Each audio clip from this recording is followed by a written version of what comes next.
वो समय था सर साउथ से नॉर्थ की तरफ आ रहे थे, तो उड़ीसा बीच में पड़ता है। तो उन दिनों बहुत सारे मास्टर्स आया करते थे उड़ीसा विज़िट के लिए, बहुत बड़े बड़े मास्टर्स साउथ से आया करते थे। और स्वयं पत्री सर भी रेगुलर विज़िट करते थे। कई सारे पिरामिड्स बन रहे थे। इस ध्यान के साथ सबसे बड़ी ये बात है कि कहीं कोई बंधन नहीं महसूस होता था, कि कोई भी बंधन नहीं है कि कब करो, कैसे करो, यहाँ न जाओ, वहाँ न जाओ। बस जब तुम्हारी इच्छा करे आँख बंद करो और अपनी सांसों के साथ एकीकार हो जाओ। तो ये लगता था कि जब चाहें अपने मन के आनंद को प्राप्त कर लेते थे।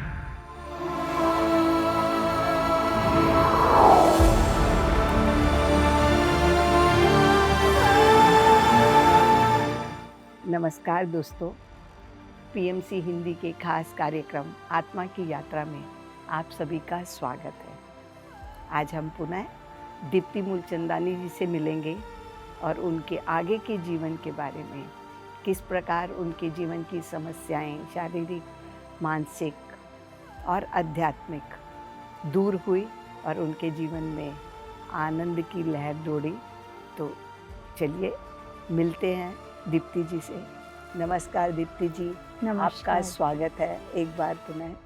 नमस्कार मैम, थैंक यू इस मंच में पुनः मुझे आमंत्रित करने के लिए। दीप्ति जी, जहाँ हमने आपको छोड़ा था पिछले एपिसोड में, आपसे जो जाना था, वहाँ पर जब एक बहुत बड़ा प्रोग्राम होना था और बहुत से मास्टर्स वहाँ आकर ध्यान करते थे, तब आपके जीवन में, आपके अंदर क्या परिवर्तन आए, क्या आपने फील किया, उसके बारे में जानना चाहते। मैंने आपको बताया उस समय मैं ऑस्टियोपोरोसिस से बहुत ज़्यादा पीड़ित थी, ठीक से बैठ भी नहीं पाती थी, थोड़ी देर बैठती थी फिर लेट जाती थी। तो ये कार्यक्रम की तैयारी चल रही थी, मास्टर्स आए हुए थे, बहुत सारे मास्टर्स सब पूरे उड़ीसा में प्रचार कर रहे थे। तो मैं बेंगलोर से आई और आके मैं सेंटर पे गई और वहाँ जाके उन्होंने मेरे लिए बिस्तर लगा रखा था और तकिया रखा था। जितनी देर बैठ के मैं ध्यान कर पाती थी और नहीं तो फिर मैं लेट के ध्यान किया करती थी। तो वहाँ पर एक मास्टर आए हुए थे और उनकी वाइफ, वो उन्होंने 48 घंटे तक कंटिन्यूअस ध्यान करने का किया हुआ था, संकल्प लिया हुआ था। तो उनकी वाइफ ने मुझसे कहा कि आइए आप सर का हाथ पकड़ के चेन मेडिटेशन करिए। तो मैं उठी, मैंने उनका हाथ पकड़ा, दोनों हाथ पकड़ के और मैं ध्यान करने लगी। मैं बता नहीं सकती हूँ मैम क्या तरंगे मेरे अंदर उठी या क्या हुआ, मुझे खुद भी नहीं पता। मुझे मैम बाद में बता रही थी कि जैसे आप थोड़ी देर ध्यान करने के बाद आपकी आँखों से इतना पानी निकल रहा था, झरझर झरझर, जैसे कोई बंद नल एकदम खोल दिया गया हो। हालांकि मैं कहूँगी मैं थोड़ी स्ट्रॉन्ग टाइप की हूँ, मैं जल्दी अपने आप को लोगों के सामने शो नहीं करती हूँ, मुझे अच्छा नहीं लगता है, एक स्वभाव है हर किसी का। मेरे इतने आंसू निकले और वो मेरे लगातार पोंछती जा रही थी। मुझे पता नहीं है, मैं तो ध्यान पर मैं कहाँ थी मुझे खुद नहीं पता। जिस समय मैं थक गई तो मैंने उनके हाथ छोड़ दिए और मैं जाके फिर अपनी जगह पे लेट गई। तो बाद में वो मुझे कहने लगी कि मैम आप कितना रो रहे थे, कितना आपके अंदर इमोशंस भरे हुए थे, आप कंटिन्यूअसली जितनी देर सर के साथ आपने मेडिटेशन की, आपके आंसू बहते जा रहे थे और आपका मैं पोंछती जा रही थी और आपके आंसू जैसे बहते जा रहे थे और मुझे कुछ पता नहीं चला। उसके बाद वहीं पर ही किसी मास्टर ने बोला कि आप 40 दिन के लिए पिरामिड के अंदर कंटिन्यूअस ध्यान करिए।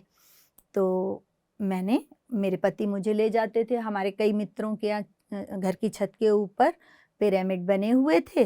तो मैं मेरे हस्बैंड के साथ 40 दिन का मैंने वहाँ ध्यान किया। बहुत अच्छे अनुभव हुए, बहुत ही सुंदर अनुभव थे ध्यान के। पर धीरे धीरे धीरे धीरे मेरी शक्ति जैसे वापस लौटने लगी। जो मैं थोड़ी देर बैठ पाती थी, धीरे धीरे वो समय बढ़ने लगा और मेरे मन को भी अच्छा लगने लगा। 40 दिन पूरे हुए, बहुत अच्छी तरह से, बहुत अच्छे अनुभवों के साथ मैं वापस अपनी नॉर्मल लाइफ में जैसे वापस लौट के आई। इस बीच मन में भी ट्रांसफॉर्मेशन हो गया था। वो चीज़ मैं समझ नहीं पा रही थी, पर वो कहते हैं ना स्वतः होता है और बाद में हमको कई बार बाद में एहसास होता है कि अरे पहले तो मैं इस बात को इस तरह से सोचा करती थी, अब मैं क्यों ऐसे सोच रही हूँ। मेरी तबीयत में बहुत सुधार आने लगा। हालांकि साथ में एलोपैथिक ट्रीटमेंट भी चल रहा था और लेकिन धीरे धीरे मेरे सेहत में फ़र्क आने लगा। उसके बाद ये ध्यान महाकुंभ हुआ, 6-7 महीने के बाद था, तो वो समय आया, ध्यान महाकुंभ हुआ, बहुत ही आनंद आया, बहुत से मास्टर्स आए वहाँ पे। उसके अनुभवों का तो क्या कहना, सर के साथ बिताए गए वो दिन, मास्टर्स के साथ बिताए गए वो क्षण अनमोल हैं जीवन के क्षण। बहुत ही अच्छा लगा और उसके बाद फिर ज़िंदगी चलने लगी, ध्यान के रास्ते पे आगे बढ़ने लगी। कि ये फ्लैट मैंने आपको बताया ना, मैंने अपने हस्बैंड को बोला था कि जब बेटी की शादी करेंगे उस समय हम इसको सेल करेंगे, ताकि हम बहुत मतलब हमें सोचना ना पड़े। उस समय एक पीरियड था जो ये रियल एस्टेट का बिजनेस धीरे धीरे डाउन हो रहा था, सेल में बहुत दिक्कत आ रही थी। तो इस बीच बेटी की सगाई हुई और बेटी एक ही है, तो शुरू से कहती थी मम्मा मेरी शादी बहुत अच्छी तरह से करना, मेरी शादी बिल्कुल फिल्म एक्ट्रेस की तरह करना। मैंने कहा हाँ बेटा, जैसी भगवान की इच्छा। पर मैम सच में अच्छा डेस्टिनेशन मैरिज का हुआ, पुरी में करेंगे, तो वहाँ एक तोशाली रिसॉर्ट है, तोशाली रिसॉर्ट बुक कर दिया गया। तो हम लोग सिंधी हैं जैसे, तो हम लोग सिंधियों में डेस्टिनेशन मैरिज करते हैं या तो उसमें जनरली ये होता है जितने एक्सपेंसेस आते हैं वो हाफ हाफ हम लोग करते हैं। तो खैर कॉस्टली अफेयर तो था ही, और मेरी एक ही बेटी और मेरा इच्छा थी कि मुझे बहुत धूमधाम से करना है। इस बीच इन्होंने उस फ्लैट को सेल पे लगा दिया था, कोई बंदा ही नहीं सामने आ रहा था। ये मेरे हस्बैंड मुझे कह रहे हैं कि तुमने सब कुछ अपने मन से कर लेते हो, तो शाली बुक कर लिया, इवेंट मैनेजर्स बुक कर लिए, अब वहाँ तो कैश निकलती जा रही है और फ्लैट का एक भी कोई खरीदार नहीं आता, प्रॉपर्टी क्या ऐसे बिकती है। मैंने कहा आप चिंता मत करो, ये प्रॉपर्टी हमारी डिवाइन प्रॉपर्टी बन गई है, क्योंकि ऐसा मेरे दिल को विश्वास है। यहाँ कितने मेडिटेटर्स ने किया है, आप मेरी बात को विश्वास रखिए कि जितना आपने सोचा है उससे ज़्यादा इसका आपको मिलेगा। लेकिन मैम जब तक काम न हो तब तक जेंट्स को तो बहुत चिंता होती है, पैसे सबको ही होती है, जेंट्स और को क्या हर किसी मेनली को। क्या है, पैसे तो उनको हाथ से निकालने पड़ रहे थे, आज इसकी पेमेंट देनी पड़ रही है, शादी करीब आती जा रही थी। तो एक दिन बहुत चिड़चिड़े से होके उन्होंने कहा कि तुम औरतें तो पता नहीं क्या दिमाग से सोचती हो। मैं तब कह रहा था कि ये फ्लैट सेल कर दें, क्योंकि उससे उस देने से पहले, क्योंकि हमने वो तो दिया था उसके लिए कि यहाँ पे हम सेंटर बना देंगे, तो हमने उसके लिए कुछ लिया नहीं था कि नहीं ये हमारी तरफ से है कि आप लोग जितने दिन, ये 6-7 महीने आराम से यहाँ पे एक स्थान मिल जाएगा सबको ध्यान करने के लिए। तो तब उससे पहले इनके पास कोई कस्टमर होगा, तो मैंने कहा नहीं ये तो ध्यान के बाद ही जो होगा वो होगा। तो तुमने रोक दिया मुझे, और अब कहाँ से आ रहे। मैं ध्यान में बैठी, मैंने अपने हस्बैंड को कहा कि आप एक बात मेरी सुनिए, आपको मेरे पर थोड़ा सा भी विश्वास है ना, एक बात ध्यान से सुनिए। हमारा घर 4थी मंजिल पे था। मैंने कहा लिफ्ट का दरवाज़ा खुलेगा, एक बंदा आएगा, हाथ में काला बैग लेके आएगा, उसमें इतने सारे नोट होंगे और वो डन करके चला जाएगा। ये बोले तुम तो खाली हवा में घूमती रहती हो। मैं 2-3 दिन के बाद एक बंदा, उसे वास्तु का बहुत ज़्यादा, कुछ लोग वास्तु के बहुत प्रेमी होते हैं, हमारा वो फ्लैट पूरा वास्तु के हिसाब से बना हुआ था। वो बंदा इतना क्रेजी था कि वो पूरे भुवनेश्वर में वास्तु के ही फ्लैट्स ढूंढ रहा था। तो उसने जनरली फ्लैट्स में वास्तु का इतना मिलता नहीं है, पर हमारा वो फ्लैट 90% वास्तु के हिसाब से था। तो उसको इतना अच्छा लगा, उसने कहीं से पता किया, देखा और इनसे मुलाकात की कहीं बाहर उसने, और कहा सर ये फ्लैट मैं आपका खरीदना चाहता हूँ किसी भी कीमत पे। तो मैम ये आप आश्चर्य की बात कि महापुरुष कैसे हमारी वाणी को भी सत्य करवाते हैं। जितने रुपए इन्होंने बोले उससे ज़्यादा उसने कहा मैं आपको दूंगा, पर मुझे इमीडिएट ये फ्लैट चाहिए। वो साउथ का कोई व्यक्ति था। और मैम इनके बात हुआ और 2 दिन के बाद उसकी रजिस्ट्री थी।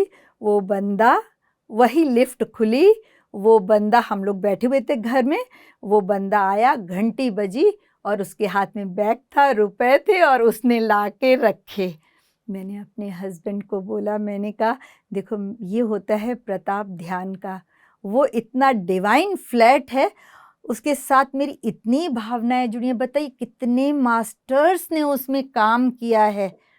और उसके बाद ईश्वर की ऐसी दया रही कि मेरी बेटी की शादी बहुत धूमधाम से हुई, बहुत धूमधाम से शादी हुई। और फिजिकली तो नहीं, एस्ट्रली सारे मास्टर्स थे वहाँ। जनरली मैम शादियों में तो हमेशा होता है, कुछ लोग खुश होके जाते हैं, कुछ लोग नाराज होके जाते हैं। लेकिन वो मैरिज ऐसी थी कि जो गया ये याद करके गया कि ऐसी शादी तो हमने सालों से देखी ही नहीं थी और हमको ये कई सालों तक याद रहेगी। तो मैम ये प्रताप है संतों का साथ करने का, ऐसे महापुरुषों का साथ करने का। दीप्ति जी, एक प्रश्न मेरे दिमाग में आ रहा है, जैसे कि आपकी बेटी की शादी कही थी, आपकी बेटी कहाँ आजकल कहाँ है? मेरी बेटी इस समय जर्मनी में सेटल जर्मनी है। में। जी हाँ। बहुत अच्छा। शादी के बाद वो बाहर ही गई?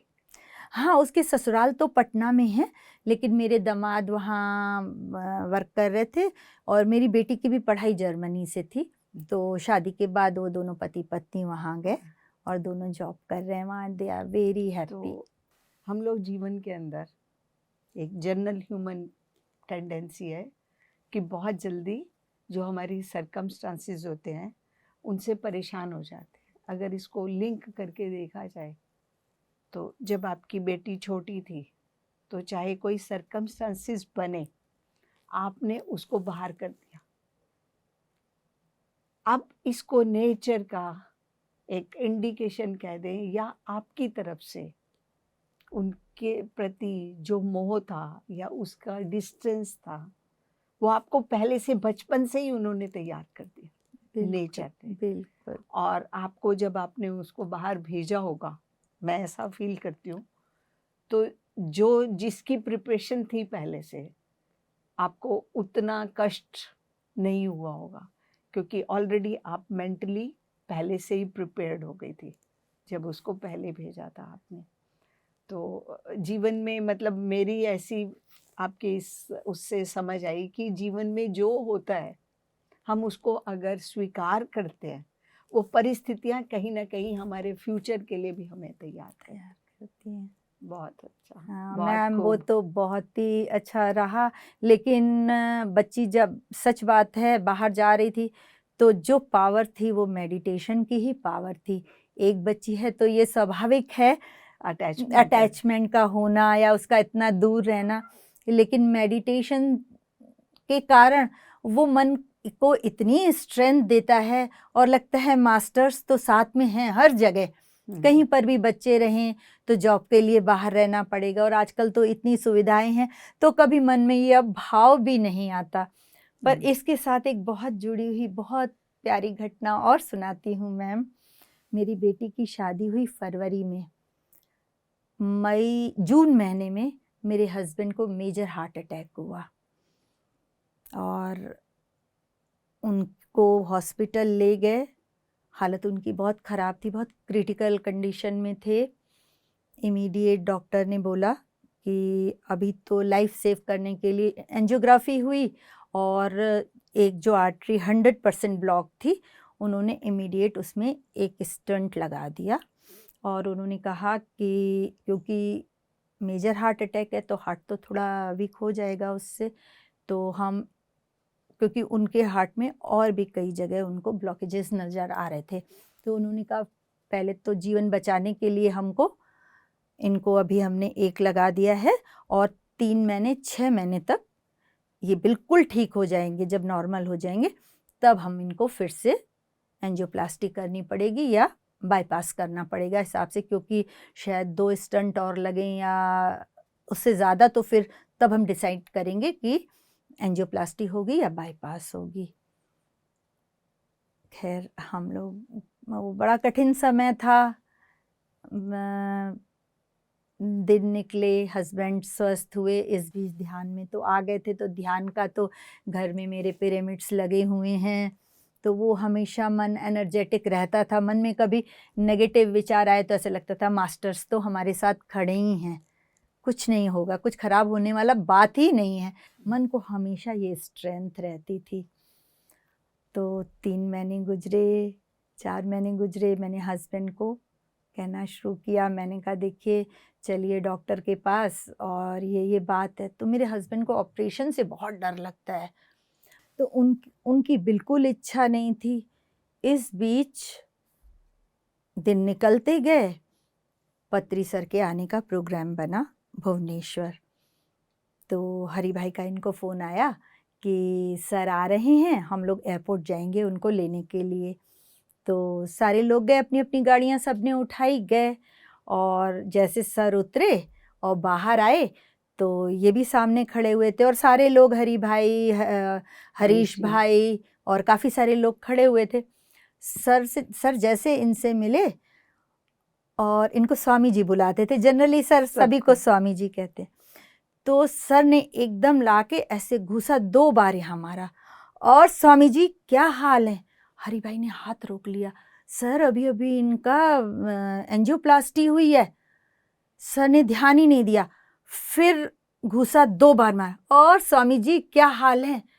हरि भाई बिल्कुल डर गए, सर अभी अभी इनका कुछ दिन पहले एंजियोप्लास्टी हुआ है।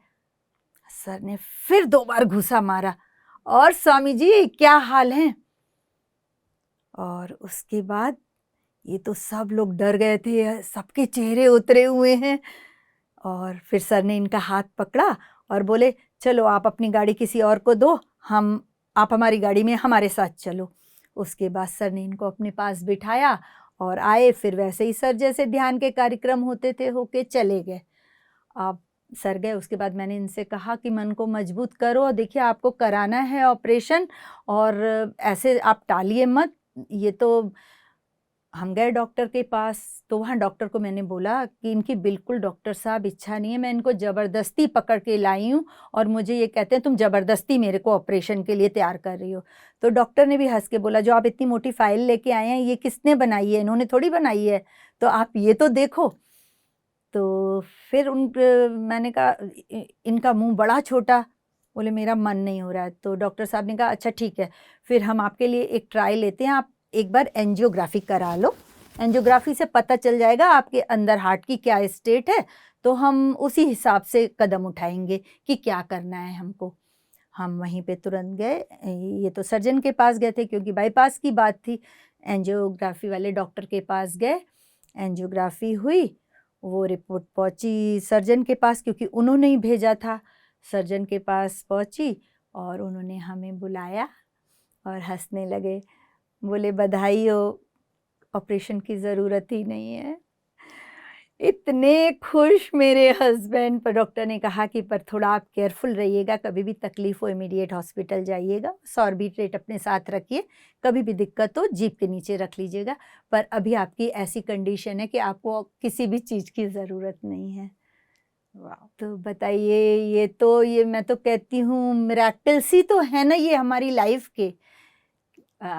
दीप्ति जी, जैसा कि आपने बताया, तो क्या आपके हस्बैंड भी ध्यान करने लग गए थे? मेरे हस्बैंड ध्यान करते हैं, हाँ। मतलब जिस तरह मैं आगे हूँ, मैं सेवा कार्य में आगे हूँ, मेरी बैकबोन तो मेरे हस्बैंड ही हैं, क्योंकि सारी व्यवस्था वो करते हैं। मैं कहीं आती हूँ जाती हूँ मेरे साथ होते हैं, पर ध्यान तो वो करते हैं। वो शुरू से, जब से ध्यान करना शुरू किया था, वो भी ध्यान करते हैं। जी हाँ।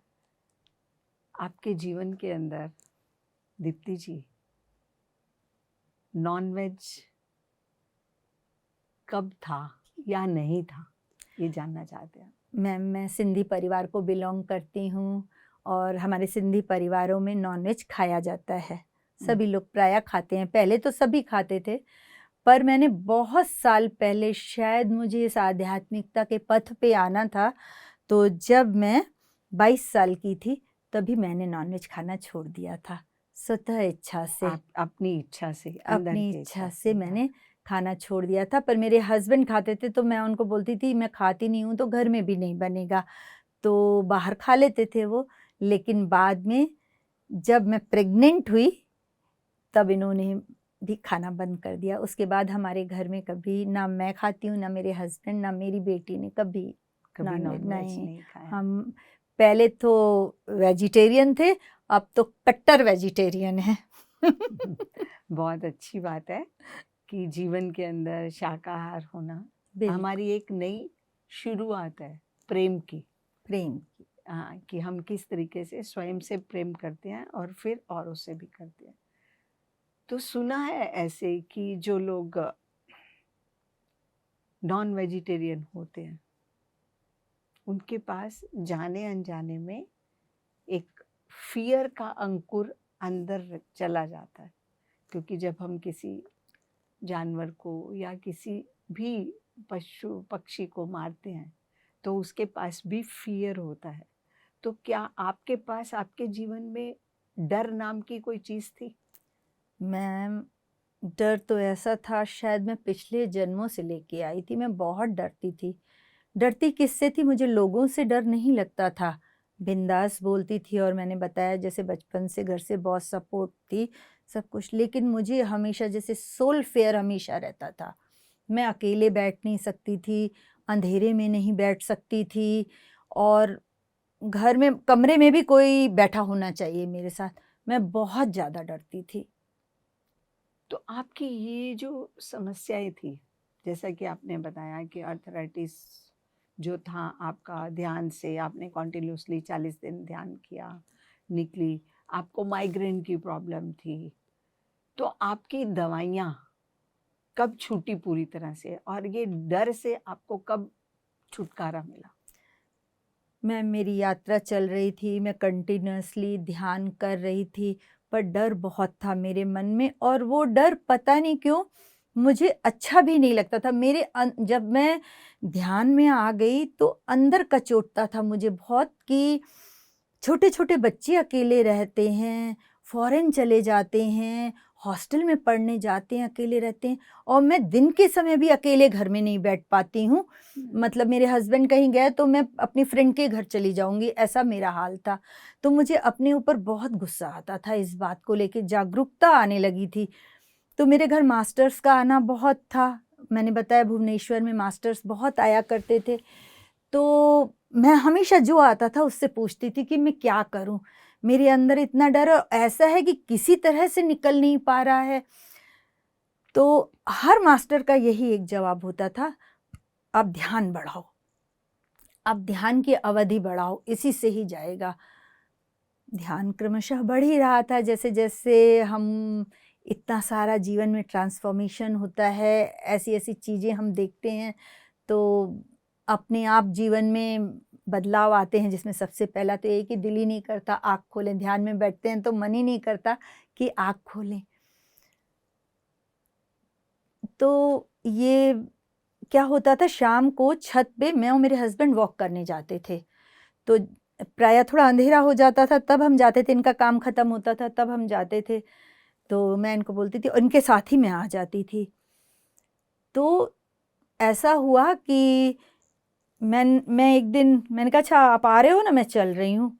मुझे ये अंदाज नहीं है अपने से कि मेरे में क्या बदलाव आया है। मैं गई टहल के अपना ऊपर छत पे 1 घंटा, मेरे हस्बैंड आए नहीं, कुछ काम में व्यस्त होंगे, मैं नीचे आ गई और ऐसा लगातार 2-3 दिन हुआ। तो मेरे हस्बैंड मुझे कह रहे हैं, तुम दिन में कमरे में नहीं रुक सकती अकेली और तुम रात को अकेली छत पे टहल ले रही हो। मैंने कहा हाँ, मुझे तो डर ही नहीं लग रहा है, और अब तो आप जाते भी हो तो मुझे ऐसा लगता ही नहीं है। मैं तो बहुत आराम से घर में रह पाती हूँ, नहीं तो मैं तो बहुत अंदर से परेशान हो जाया करती थी मैं, इतना डर लगता था। जिसको अब मैं समझती हूँ जो सोल फेयर था मेरा, वो कैसे गया मुझे पता ही नहीं चला मैम। ये तो मेडिटेशन की बहुत बड़ी गिफ्ट है मेरे लिए, जो कि मैंने आज समझा है कि एक मेडिटेटर के लिए भय बहुत बड़ी बाधा है आगे बढ़ने के लिए, और मेडिटेशन से मेरा वो भय निकल गया। बहुत ही सुंदर। दीप्ति जी, आपका अनुभव ये बताता है कि जो भी हम कुछ सीखने के लिए आते हैं, उसके चैलेंज हम अपने साथ लेकर आते हैं। कि जैसे आपका फियर था कि आप कह रहे बचपन से ही था मेरे पास, चैलेंज था, बट ये चैलेंज क्योंकि आप अवेयर होते चले गए तो आप इस चैलेंज से बाहर निकल पाए, आपने उसको क्रॉस कर लिया। और क्रॉस जब करते हैं तो हमें पता भी नहीं चलता, जैसे कि आपको बाद में अनुभव हुआ कि मैं तो इससे आगे निकल गई। तो पीएसएसएम में एक चीज और बहुत इम्पोर्टेंट बताई गई कि हम स्वाध्याय करते हैं बुक्स के ऊपर। तो आपके जीवन में कुछ ऐसे अनुभव हैं जो आपको, कौन सी पुस्तक ने सबसे ज्यादा आपके अंदर, क्या बोलते हैं कि एक जो ज्ञान की उजाला या अग्नि आपके अंदर भर दी? मैंने एक बार पत्री सर का सुना था, उससे पहले मुझे ये ज्ञान नहीं था। सर का मैं सुन रही थी कि उन्हें एनलाइटनमेंट फॉर एवर बुक पढ़ के हुआ था, लॉब्सेंग रैम्पा की। तो मैं आश्चर्य में पड़ गई, मैंने कहा ऐसा भी होता है कि बुक के द्वारा भी? ठीक है, और तरीके से तो सुना है, सर तो हमेशा स्वाध्याय पे बहुत इंसिस्ट करते हैं, लेकिन उसका इतना बड़ा फायदा है। इस बीच स्पिरिचुअल टैबलेट्स मेरे लाइफ में आ चुके थे, जिसमें हम अपने पेशेंट गॉड को भी स्वाध्याय करने के लिए प्रेरित करते हैं। तो अब जो पुस्तकें हम उनको प्रेरित करते हैं, उनका ज्ञान हमें खुद भी होना चाहिए कि आपको किस बीमारी के लिए, क्योंकि बीमारियों से निकलने के लिए भी स्वाध्याय बहुत ज़रूरी है। हर तरीके की मेंटल, फिजिकल, कैसी भी प्रॉब्लम हो, तो मैंने you can heal yourself, you are the placebo, the monk who sold his Ferrari, an autobiography of a yogi, amazing books, तुलसी दल जो पत्री सर ने ही लिखी है, बहुत ही काफ़ी सारी पुस्तकें हैं मैम। तो मैंने फिर तो दीप्ति जी ऐसा समझना चाहते हैं कि स्वाध्याय जो है एक सोल को कैसे मदद करता है, एक आत्मा को मदद कैसे करता है? इसमें मैं बोलूँगी कि मेरा एक सेशन था जोनाथन सीगल के ऊपर, जिसमें वो एक जो समुद्री पक्षी है, उसने किस तरह से अपनी, वो झुंड में रहना पसंद करते हैं और वहीं पे उनका जीवन समाप्त होता है। पर वो जोनाथन ऐसा था, उसकी सोल को प्रोग्रेशन का था, अवेयरनेस थी। तो उसने अपने ग्रुप को छोड़ा और उसके बाद उसने अपनी अकेले की यात्रा प्रारंभ की, और उसके बाद बहुत कठिन परिश्रम करके, उसे बहुत कठिन परिश्रम करना पड़ा, अपने परिवार वालों से सुनना पड़ा, बहुत सारे चैलेंजेस उसके सामने आए और उसने अपने डेस्टिनेशन को प्राप्त किया। तो यहाँ पे मैम सोल में परिवर्तन की बात बोलें तो हमारे जीवन में हार्ड वर्क का होना बहुत ज़रूरी है। ये बात हमको ये स्वाध्याय ही बताता है कि हार्ड वर्क हमारे जीवन में कितना ज़रूरी है। तो इससे भी हमारी आत्मा के विकास में बहुत सहायता मिलती है। जैसा कि आप बता रहे हैं कि हमें अकेले चलने की भी आदत होनी चाहिए, और हमारी सबकी अपनी अपनी जर्नी है, और हमने अपनी जर्नी में आगे बढ़ते चले जाना है और उससे कुछ ना कुछ सीखते चले जाना है। तो ये भी एक स्वाध्याय का जीवन में बहुत बड़ा महत्व है, बहुत बड़ा महत्व। क्यों पत्री जी ने इसके ऊपर ज़्यादा जोर दिया? ताकि हर इंडिविजुअल सोल जो आत्मा है वो अपना रास्ता खुद चूज करे किताब में से। उसी किताब में से किसी को कोई रास्ता मिलेगा, किसी को कोई रास्ता मिलेगा, पर अंडरस्टैंडिंग अपनी अपनी बढ़ती चली जाएगी। बहुत ही अच्छा। तो अभी जो एक पीएसएसएम का एक और प्रिंसिपल है कि नो डॉक्टर नो मेडिसिन। तो जब से आपकी डिसीजेस ठीक होने लग गई, आपने उन सब के ऊपर ओवरकम कर लिया, आगे बढ़ गए, तो क्या अभी भी आप मेडिसिन का उपयोग करते हैं? हाँ मैम, एक्चुअली मैंने मेडिसिन, इसी बीच में स्पिरिचुअल टैबलेट्स में ध्यान के रास्ते पे थी, और शायद ये पत्री सर की ही आशीर्वाद था। जी के सर हमारी ज़िंदगी में आए और मैंने स्पिरिचुअल टैबलेट का कोर्स किया। मैं काउंसलर बनी, जिसमें हम अपने पेशेंट गॉड को भी ये कहते हैं कि हम उन्हें स्पिरिचुअल रास्ता बताते हैं, स्पिरिचुअल विजडम देते हैं, पर हम उन्हें तब तक दवा छोड़ने को नहीं कहते हैं जब तक कि डॉक्टर उनको ना बोले। हम उनका लगातार कहते हैं कि आपको अगर कोई बीमारी है तो आप कंटिन्यूसली टेस्ट कराते रहिए, क्योंकि फिजिकल कंडीशन का तब पता चलता है ना। तो इसलिए आप करते रहिए, और जब आप इस रास्ते पे पूरी तरह से सफल हो जाएंगे, पूरी तरह से आप उन पॉजिटिव क्वालिटीज़ को अपने अंदर इम्बाइब कर लेंगे, तो आपका अंदर प्योर होता जाएगा, डिजीज़ निकल जाएगी, तो टेस्ट में कुछ आएगा ही नहीं। तो तब तक आप दवा मत बंद कीजिए। तो जैसे ऑस्टियोपोरोसिस था, मुझे इंजेक्शंस लगते थे, दवा लेती थी, साथ ही मेरे टेस्ट होते थे। एक दिन, वन फाइन डे मैं बोलूँगी, मैं डॉक्टर के पास गई, उसने कहा you are out of osteoporosis, आपको दवा लेने की ज़रूरत नहीं है। माइग्रेन तो मैम मैंने आपको बोला ना, मैं भूली, उसका एम भी भूल गई। आज तक तो इतनी कृपा है, आगे भी नहीं होगा, ऐसा मेरा दृढ़ विश्वास है। ग्लूकोमा मुझे हुआ था।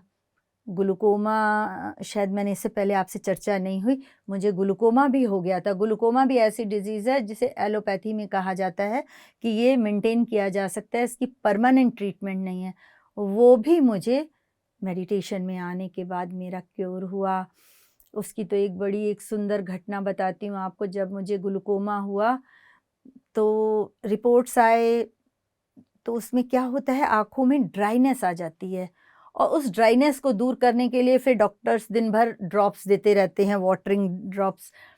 तो मैं बहुत परेशान हो जाती थी कि मेरे जीवन में कुछ है ही नहीं क्या, सारा दिन आँख में खाली मैं ये दवाएँ ही डालती रहूँ। तो एक दिन मैं सुबह उठी और मन बहुत उदास था, अकेले बैठी थी, आँसू निकल रहे थे। मैंने कहा कि हे भगवान, ये कैसे ठीक होगा? मैंने याद किया पत्री सर को, मैंने कहा पत्री सर कैसे ठीक होगा, ये मुझे अच्छा नहीं लग रहा है। पता नहीं, मुझे नहीं पता, मेरा स्वभाव है या जो भी बोलिए, मैं जैसे बच्चा नहीं कहता है। अचानक से एक इनर वॉइस आती है मुझे कि मेडिटेशन बढ़ा दो और कमरे में पूरा अंधेरा करो, मेडिटेशन पीरियड बढ़ाओ, मन को छोटा मत करो। मैंने मेडिटेशन बढ़ा दी। उसके बाद कहीं अपने ध्यान का प्रोग्राम था, वहाँ पिरामिड के स्टॉल लगे थे, वहाँ आई पिरामिड मैंने देखा, वो आई पिरामिड में लेके आ गई और आई पिरामिड बांध के मैं मेडिटेशन कंटिन्यूसली करने लगी। पर साथ में दवा तो चली रही थी, जैसे मैंने बताया कि मैंने दवा ऐसे कभी नहीं बंद की। करीब 6 महीने में डॉक्टर बुलाता था मुझे। तो बात को शॉर्ट करते हुए कहती हूँ कि finally one fine day doctor ने कहा you are out of this, और मेरी वो दवा भी छूट गई। बहुत ही अच्छा, मतलब कि हर चीज का अनुभव है अपना, पर प्रयत्न करना पड़ेगा आपको, प्रयत्न कोशिश करना करनी पड़ेगा। पड़ेगी। हम स्टेप बाय स्टेप जीवन को समझ रहे हैं, और पति जी ने जो PSSM के प्रिंसिपल्स बना दिए, उसमें हर सोल का एक अलग रास्ता चूज करने का उन्होंने हर किसी के लिए दिया है। एक प्रिंसिपल और है कि हमें लोगों को ध्यान सिखाना है। जैसे हमने खुद करना शुरू कर दिया तो लोगों को ध्यान सिखाना है। तो क्या आपने जब ध्यान करना शुरू किया और आप आगे बढ़ने लग गए, आपकी ये ध्यान सिखाने की यात्रा कब शुरू हुई? बस उसी दिन से मैम शुरू हुई, जिस दिन सर ने कहा, मेडिटेशन पूरा हुआ, उन्होंने कहा कि ए सीखा है तो ए सिखाओ, बी सीखा है तो बी सिखाओ। वो समय ऐसा था कि थोड़ा माइक पकड़ने में मुझे संकोच होता था। अभी तो आप माइक दे दोगे तो छोड़ूंगी नहीं। तो उड़ीसा में सर आया ही करते थे और हमेशा बुला लिया करते थे, आइए मैम अपना एक्सपीरियंस शेयर करिए। पहली बार तो थोड़ा संकोच हुआ, पर जो भी मन में, सर बोले बोलो बोलो बोलो बोलो। तो जो भी था मैंने बोला, धीरे धीरे वो मुखरता आती चली गई। और मैंने लोगों को, मैं जहाँ भी जाती थी, गाड़ी में, फ्लाइट में, कहीं पर भी गई, तो मैं लोगों को मेडिटेशन के लिए बिठा देती थी। चाहे किसको घर में कोई ओकेजन है, फ्रेंड के यहाँ गई हूँ, मैं मेडिटेशन के बारे में बताती थी और उसके बाद उनसे करवाती थी मेडिटेशन की। थोड़ी देर मेडिटेशन करते हैं, फिर हम लोग गपशप लड़ाएंगे। उसमें मैंने एक बात देखी कि कई लोग नहीं करना चाहते हैं, तो यहाँ पर थोड़ा सा मैम ईगो भी आता है ना इंसान को। तो मैंने सर को एक बार पूछा, मैंने कहा सर, जैसे हम किसी को सिखाते हैं और कोई लोग उसको फॉलो नहीं करते हैं या उल्टे जवाब देते हैं, तो सर ने कहा कि आप अपना काम करो, उन्हें अपना काम करने दो। आप एक बार कहो, अगर उनके कर्म बाकी हैं तो वो नहीं करेंगे, और अगर वो उनके कर्म खत्म हो गए वो भी आ जाएंगे इसी रास्ते पे। पर आप अपने जगह पे एकदम ठीक हो, आप सिखाते रहो। तो इस पे एक बहुत अच्छा मैं आपको वाकया बताती हूँ। हम जैसलमेर गए थे घूमने के लिए, मैं और मेरे हस्बैंड। तो वहाँ पे सैंड ड्यून्स हैं, उसके सैंड के बने हुए पहाड़ हैं, उस पे ऊँटों के द्वारा जाया जाता है। तो हम लोग अपने होटल से निकले तो कई रास्ते होते हैं, तो वो सैंड जिस पॉइंट पे उसने हमको थोड़ी देर के लिए रेस्ट के लिए बिठाया, वहाँ काफ़ी सारे फॉरेनर्स भी रुके हुए थे। करीब 8-10 फॉरेनर्स थे, वो लोग बैठे हुए थे। तो मैं उनको देख के हेलो किया मैंने, और मैंने फिर उनसे पूछा, मैंने कहा are you aware of meditation? उन्होंने कहा हाँ, उनका पॉजिटिव आंसर था। मैंने कहा are you ready to do meditation? हम इतनी सुंदर, मतलब मैं उनसे इंग्लिश में ही बात कर रही थी, मैंने उनसे ये कहा कि इतनी सुंदर प्राकृतिक जगह हम बैठे हैं, तो चलो हम लोग कुछ देर के लिए मेडिटेशन करते हैं। वो बोले हाँ बिल्कुल करेंगे। तो मैंने कहा हाँ, पर ज़्यादा देर नहीं। मैंने कहा हाँ बिल्कुल, 10 मिनट के लिए हम बैठते हैं, मेडिटेशन करेंगे, और फिर वैसे भी हम लोग को वापस लौटना है। मैम मैंने उनको म्यूज़िक चला दिया, मेडिटेशन में गाइडेड मेडिटेशन कराई। आधा घंटा बीत गया, हाफ एन आवर के बाद मैंने उनकी आँख खुलवाई, और वो लोग बहुत खुश, उन्होंने तालियां बजाई, और जैसे घड़ी को देखा हाफ एन आवर हो चुका है।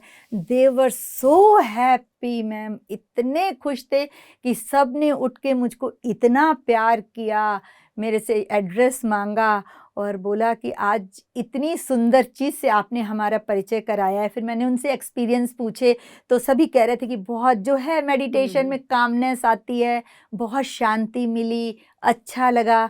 उसमें से कुछ एक ऐसे थे जो थोड़ा बहुत अवेयर भी थे मेडिटेशन से, लेकिन वो मेरा बहुत सक्सेसफुल एफर्ट था, और जिसका रिजल्ट भी इमीडिएट मुझे मिला कि वो लोग इतने खुश थे, सब ने मेरे साथ फ़ोटोज़ खिंचाए। इस चर्चा को मैंने पत्री सर के साथ भी किया था, ही वॉज़ वेरी हैप्पी। और सर के साथ की एक घटना और सुनाती हूँ। सर, हम लोग यहाँ आते थे, सर आते थे उड़ीसा, तो हम लोग घूमने के लिए कहीं कहीं जाते थे। तो एक बार नाव में हम कहीं घूमने गए, तो म्यूज़िक चलाया, मस्ती तो करते ही थे, सब डांस कर रहे हैं। मैं डांस की, तो मैंने बोला ना मैं मस्त मौला टाइप की हूँ, मैं अपना डांस किए जा रही थी मस्ती से अपना। अचानक से सर उठे और 50 रुपीज़ मेरे पर्स से उतार के और मेरे हाथ में दिए। सारे लोग भौचक्के हो गए, सर इतने खुश। तब मैंने महसूस किया कि जब हम अपने आत्मा के साथ होते हैं, तब शायद चेहरे पे वो चीज़ आती है जिसे संत महसूस कर पाते हैं, और इतनी बड़ी सौगात हमको दे जाते हैं। बहुत ही सुंदर अनुभव था, आज भी याद आता है मुझे। इतने लोगों के बीच में उन्होंने आके इस तरह से मुझे स्नेह किया, प्यार किया और हाथ में दिया, तो सब लोग बहुत खुश हो रहे थे सब। मेडिटेशन के रास्ते में तो हम सब सोल फैमिली हैं, सब थे, साहिल था, जानते ही हैं आप, सब हमारा सारा ही ग्रुप था, कटक और भुवनेश्वर वाला। हमने बहुत एंजॉय किया आप लोगों ने स्टेज के ऊपर जो पुरी में प्रोग्राम हुआ था, प्रोग्राम के बाद बहुत डांस किया, बहुत एंजॉय किया था। और सर भी हमें वो सारी फ्रीडम्स देते हैं, बिल्कुल, कभी उन्होंने उस तरीके से नहीं बांधा। उसमें भी मैं आपको एक बहुत अच्छी घटना बताती हूँ सर के साथ। मेरा पिरामिड वैली जाना हुआ था, तो उस समय वो जीएसएस का प्रोग्राम जो होता है ना, उसके लिए मैं गई थी 3 डेज़ के लिए। तो वहाँ पे ये होता है कि मॉर्निंग में 5 to 8 सर की फ्लूट मेडिटेशन पे मेडिटेशन करते थे, और उसके बाद बहुत सारे मास्टर्स आते हैं मास्टर साहब। और वो लोग स्टेज पे बात करते हैं। तो उसमें फॉरेन के भी बहुत सारे मास्टर्स आते हैं। तो सर का तो था, सर हर किसी को अलग से इम्पोर्टेंस तो देते थे, सबको ही देते हैं। सबको इक्वल इम्पोर्टेंस देते थे। तो जिस समय हम लोग सब अंदर पिरामिड में बैठे थे और रेस्ट कर रहे थे, तो सर आए, बोले उड़ीसा का ग्रुप। तो हम लोग सारे लोग वहाँ बैठ गए, तो बातें कर रहे थे, हम लोग गप्पे लड़ा रहे थे वहाँ बैठ के। फिर तो सर से गप्पे तो ऐसे लड़ाते थे ना, बहुत मस्ती किया करते थे। तो सर से मैंने बोला, मेरे मन में था भी, वो प्रश्न उठ भी रहा था। तो मैंने सर से कहा कि सर, मैंने जनरली देखा है कि संत लोग अपनी स्टेज पे खुद ही रहना चाहते हैं, दूसरों को प्रमोट नहीं करते हैं। मैं देख रही हूँ यहाँ तो सर आप मेडिटेशन कर, उसके बाद सारा दिन सर का प्रोग्राम नहीं होता था, दूसरे ही मास्टर्स पूरे दिन प्रोग्राम कराते थे। ये है सर हमारे साथ खाना खाते थे, हम लोग को हाथ से खाना सर्व करते थे, वो सब एक अलग मैटर है कि मुलाकात होती रहती थी, पर प्रोग्राम दूसरे मास्टर्स के होते थे। तो सर मैं यहीं पे देख रही हूँ कि, और उसके बाद जो वो बातें बता रहे हैं, जैसे कोई एंजल्स के बारे में बता रहा है, कोई किसके अलग अलग टॉपिक्स पे मास्टर्स बात करते थे। तो मैंने कहा, सर क्या आप इन सब चीज़ों को बिलीव करते हैं? आप तो हमेशा मेडिटेशन पे जोर देते हैं, 3 ही चीज़ें हैं, ध्यान, स्वाध्याय और शाकाहार जगत। तो सर बोले कि जो मेरा कप ऑफ टी है मैं सिर्फ वही लेता हूँ, बाकी से मेरा क्या मतलब है। मैंने उस दिन सर से इतनी बड़ी बात ये सीखी कि कुछ भी होता रहे संसार में, हम सब चीज़ में अपनी नाक घुसेड़ते हैं ना, डालते हैं कि क्यों हो रहा है। इतने बड़े मास्टर, उन्हें कोई मतलब नहीं है, वो अपना कर्म कर रहे हैं, जिसे जो करना है करो, which is my cup of tea, I take, बाकी से मेरा कोई मतलब ही नहीं है। तो जीवन में ये पॉलिसी अपना के हम कितने सुखी हो जाते हैं, ये मैंने उस घटना से सीखा। ये बहुत बड़ा ट्रांसफॉर्मेशन था मेरे लिए। दीप्ति जी, जैसा कि आप ध्यान भी कर रही हैं, सेवा भी कर रही हैं, तो आपने सबसे इम्पोर्टेंट चीज क्या समझी, क्या सीखी? इसमें तो मैम मैं आपको कहूँगी कि ध्यान जीवन बदल देता है, 360 डिग्री पर जीवन को बदल देता है। सबसे पहले तो हमारे अंदर जागरूकता पैदा हो जाती है, अवेयरनेस आ जाती है। ये जो प्रश्न होता है कि मैं कौन हूँ, ये जब हम ध्यान में आते हैं उसके बाद ही ये प्रश्न हमारे मन में उठता है और हम अपनी आत्मा के प्रति जागरूक होते हैं।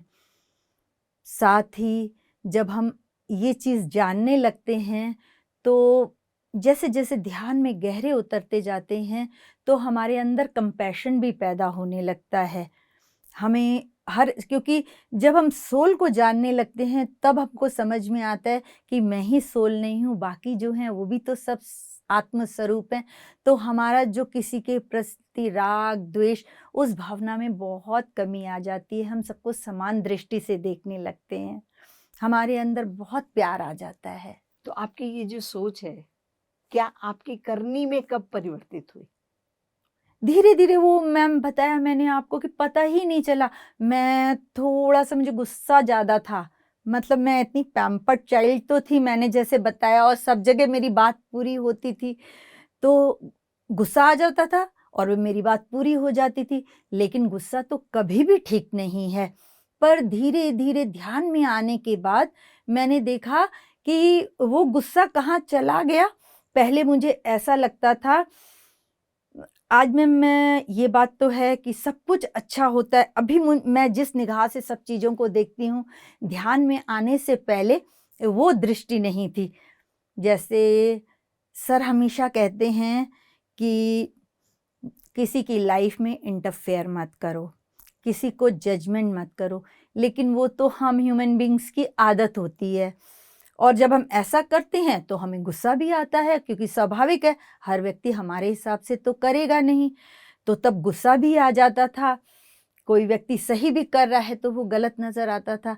लेकिन जब धीरे-धीरे ध्यान में आने लगे, इन चीज़ों को जीवन में ये बातें सुन-सुन के उतरती गईं, इम्बाइब करते गए, तो अपने आप वो क्रोध कहाँ चला गया पता ही नहीं चला। अब तो जैसे लगता है कि उस चीज़ को अगर जब सोल के बारे में जाना और सोल की कितनी तरह की सोल होती हैं। अब तो कोई अगर गुस्सा भी करता है तो मन में आता है ये बेबी सोल है, बेचारे ये क्या करें, ये खुद अपने बस में नहीं है। इतना परिवर्तन तो ध्यान में आने के बाद ही हो सकता है। ये बहुत बड़ा ही ट्रांसफॉर्मेशन है। जीवन में बहुत सोचने समझने के तरीकों में फ़र्क आ जाता है। अभी ऐसा लगता है कि अगर कोई सामने गलती भी करता है तो लगता है कि नहीं, उस आत्मा की यात्रा में यही होगा, उनके चैलेंज यही होंगे, तो वो बेचारे अपने चैलेंजेस को ही फेस कर रहे हैं। गलती उनमें नज़र नहीं आती, अपनी दृष्टि में गलती नज़र आती है। तो ये तो जीवन में बहुत बड़ा परिवर्तन है। जी। जैसा कि आपने बोला कि हमारी जागरूकता आ जाती है, तो अवेयरनेस जो जागरूकता है हर पहलू में आ जाती है। हर पहलू में हर आती पहलू में है, आ हर जाती पहलू है। में आती है। इसमें मैं आपको बताऊँगी कि जैसे मेरे अंदर मेरा हिंदी भाषा बहुत, क्योंकि मैं उत्तर प्रदेश से बिलॉन्ग करती हूँ, तो मेरा हिंदी भाषा पे बहुत अच्छा कंट्रोल है।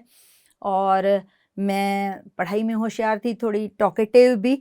तो मेरे फ्रेंड्स, मेरे टीचर सब कहते थे कि तुम लिखा करो, तुम जैसा बोलती हो वो लिखा करो। पर कभी ऐसा हुआ ही नहीं, इच्छा ही नहीं हुई कि लिखें। ऐसा समझ ही नहीं पाती थी क्या लिखें, सब बोलते हैं लिखो, तो मैं क्या लिखूं। लेकिन मैम, ध्यान में आने के बाद अचानक से ऐसा होने लगा। एक दिन ऐसा हुआ, मैं बैठी थी और कोई बात थी, तो मेरे दिमाग में जो आ रहा था मैं लिखती गई और उसने कविता का रूप ले लिया। और जब मैंने पढ़ा और अपने हस्बैंड को दिखाया, उन्होंने कहा ये तुमने लिखा है? मैंने कहा हाँ। तब मुझे पता चला कि जो चीज़ मेरे अंदर थी वो ध्यान के बाद आई है। और आज तो ये स्थिति है कि कोई भी ओकेजन होता है तो फट से एक जो भाव होते हैं, मन में जो भाव आते हैं, वो शब्दों का रूप लेके पन्ने पे उतर आते हैं।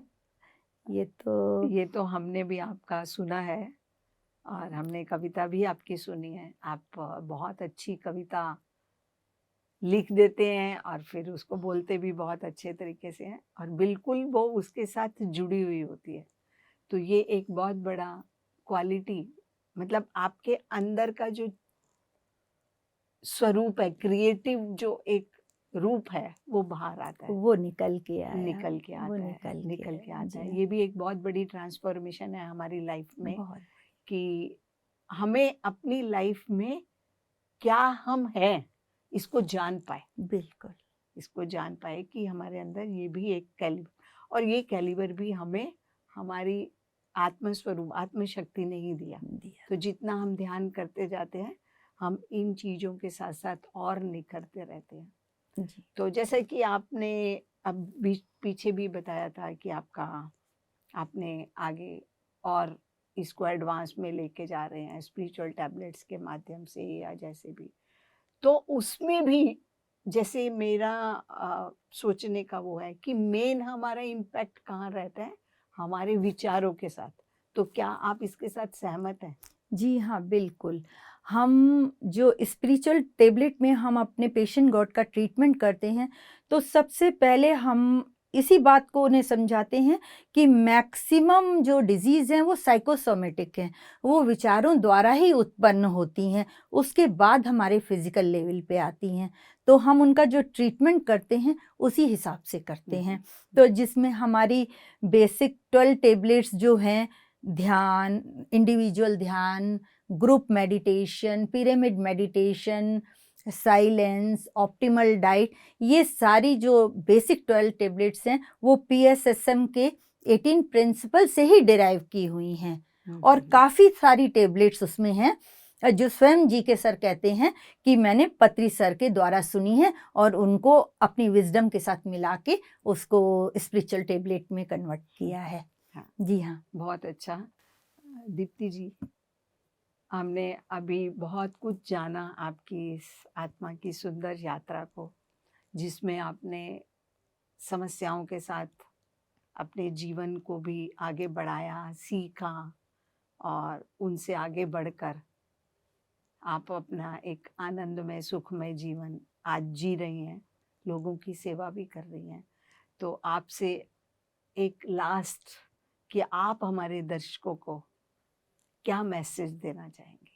यहाँ पर मेरा सभी दर्शकों के लिए, हमारे दोस्तों के लिए यही मैसेज है कि ध्यान हमारे जीवन में आवश्यक रूप से होना चाहिए, क्योंकि ध्यान के बिना जीवन में हम बहुत सारी ऐसी चीज़ें हैं जो हम आसानी से पा सकते हैं, उनसे दूर रहते हैं। ध्यान से जितना ट्रांसफॉर्मेशन मेरे जीवन में हुआ, बहुत छोटी-छोटी बातों में, बड़ी बातों में, आज जिस तरह से जीवन को मैं देखती हूँ, आज कोई बड़ी बात भी सामने आ जाए तो लेट गो कर पाती हूँ, ये सब मैंने ध्यान से सीखा।